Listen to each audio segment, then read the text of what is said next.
साहब के लिए दान देने का एक बहुत बड़ा सौभाग्य होता है।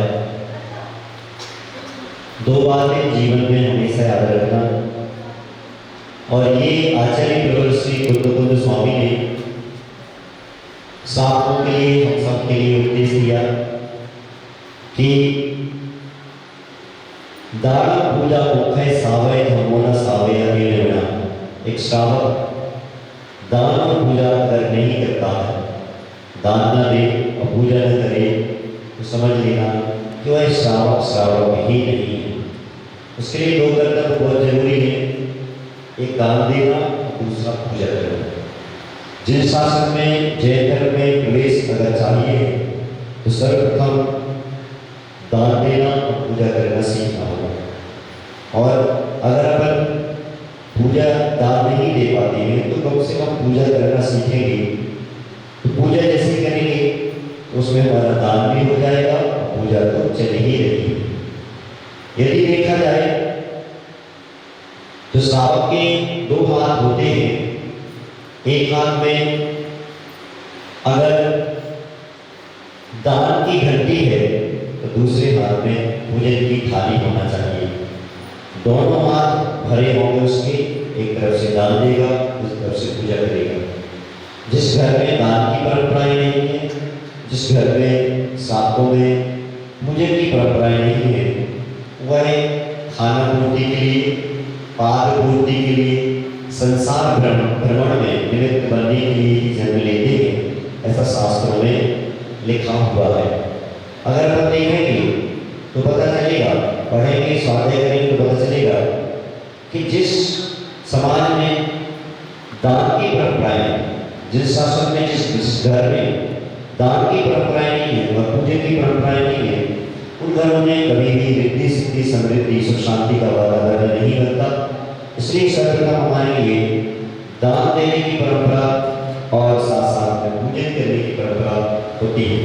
हमारे घर में कोई व्यक्ति आए, हमारे घर में कोई व्यक्ति आता है तो उसके लिए हम कैसा क्या स्वागत सम्मान कर सकते हैं, यह तुम्हारी मानसिकता पर, हमारी मानसिकता पर डिपेंड करता है।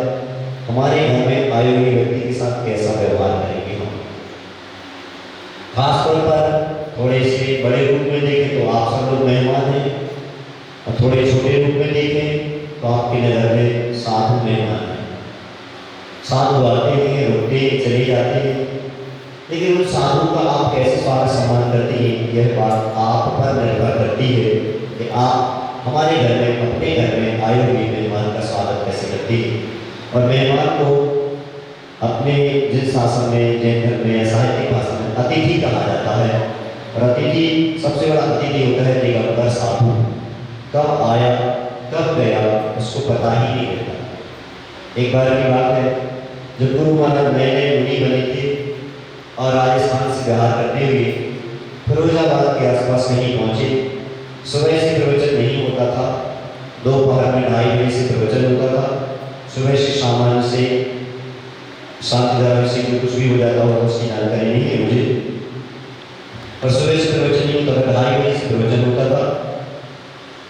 और कल किस विषय पर गुरु महाराज को प्रवचन करने हैं, किस विषय पर बोलना है, इस पर आज का विषय घोषित हो जाता था। जैसे आप लोगों के पेपर होते ना, कल इसका पेपर है, परसों उसका पेपर है, तो ऐसे पहले से विषय घोषित हो जाते थे कि आज गुरु महाराज कल इस विषय पर बोलेंगे। आज की बात है, घोषणा हुई कि कल गुरु महाराज अतिथि विषय पर बोलेंगे। और सब लोग अपने अपने घर चले गए। सुबह भी प्रतिदिन की भांति दोपहर में आज फिर प्रवचन की बारी आई। संचालक महोदय संचालन करने के लिए खड़े हैं, संचालन कर रहे हैं।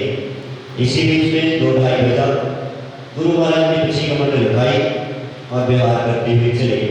संचालक महोदय को पता भी नहीं चला गुरु महाराज कहाँ जा रहे हैं, कैसे जा रहे हैं। जब 2-3 किलोमीटर व्यवहार हो गया, जब लोगों ने बताया कि आचार्य महाराज का व्यवहार हो गया है, और 2-2.5 किलोमीटर, 1.5 किलोमीटर जितना भी पहुँच पाए इतना गुरु जी व्यवहार करके चले गए। साहब सीता से दौड़े, आचसी को रोका, आचसी रुके। वहीं कहीं तो स्थान होगा सड़क के आजू बाजू में, गुरु महाराज वहाँ बैठ गए। संचालक महोदय कहते हैं आचसी आपने ये अच्छा नहीं किया, गलत किया।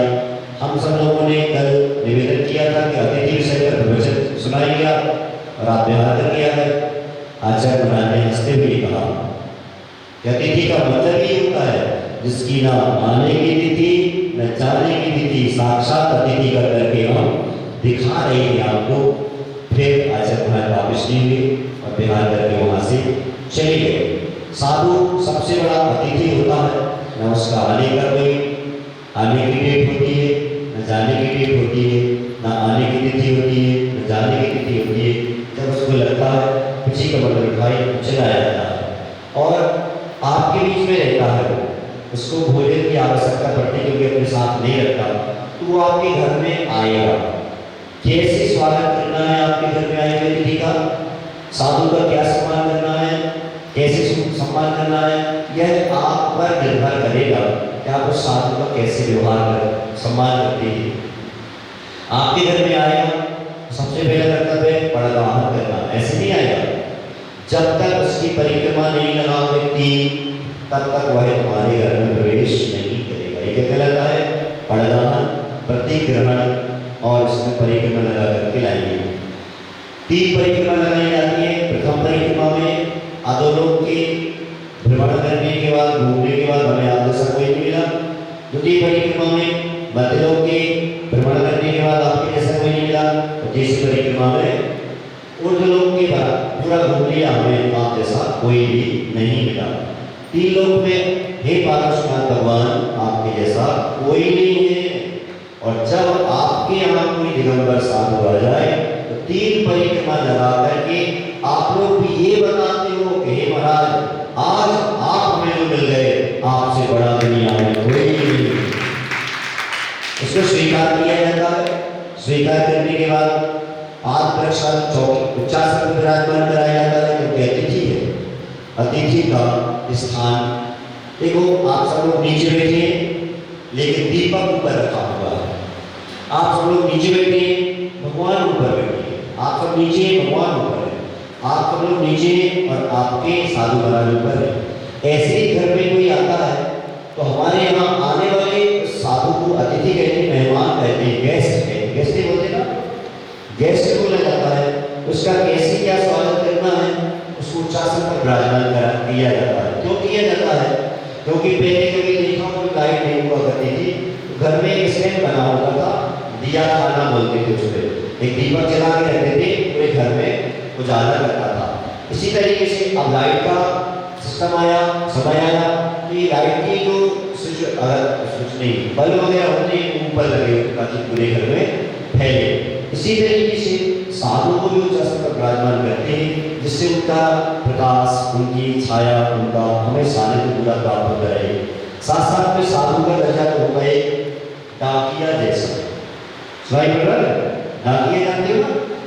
डाकिया माने पोस्टमैन। आजकल तो पता हो गया मोबाइल के जमाने में, पहले चिट्ठी आती थी, बड़ी बेसब्री से इंतजार करते थे, उसको संभाल के रखते थे और पढ़ते रहते थे।